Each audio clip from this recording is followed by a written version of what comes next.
Good morning, everybody. It's Doc here from OnTheMoneyAuctions.com and Coastal Capital Management. And today is Thursday, April 19th. The April option expiration is coming up this weekend.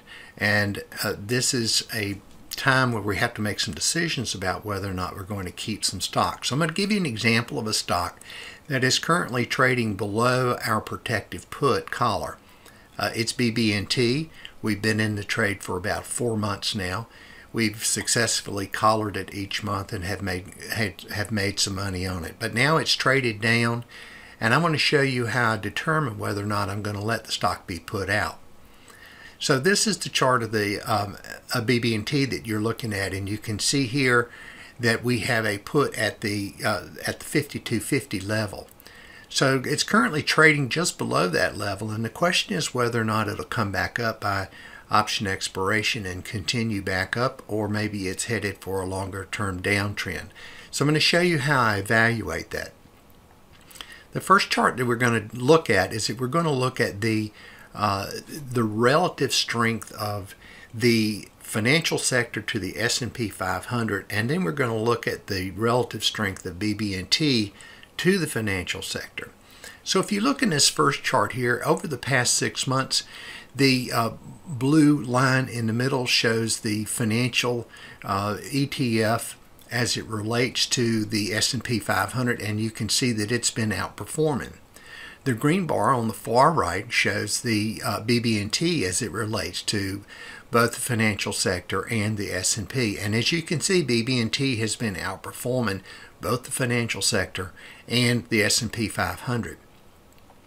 Now, if we look down at the 3-month, we'll switch to the 3-month view. This is 6 months. Now we're going to switch to look at the past 3 months, and we're trying to detect change in the performance of the stock and the sector relative to the S&P. Looking at the 3-month sector, you can see here recently that in the past 3 months, the financial sector has been well underperforming the S&P 500. Now, because the green bar, which is BB&T, is a little bit higher than the blue bar, that means that BB&T has still been outperforming the financial sector. But you can see that it's pretty much equal to how much the S&P 500's gone down over the previous 3 months. So now we want to pull into a little bit closer look, and we're going to look at what's happened in the last 1 month period. As you can see here, the S&P is down. That's the red bar. The financial sector is down more than the S&P, and BB&T is down more than the financial sector. So you can see here at this point in time, BB&T is fairly well underperforming the financial sector and the S&P 500. So since we have a put at a level that's higher than the current price, my inclination right now is to let this stock put out. So let me show you where we are when we look at the end result.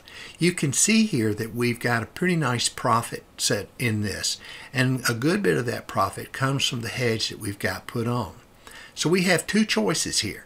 We can either sell the put and keep BB&T and use the increase in the value of the put to sort of offset some of the losses of BB&T, or we can go ahead and let BB&T put out and look for an opportunity to buy it back later.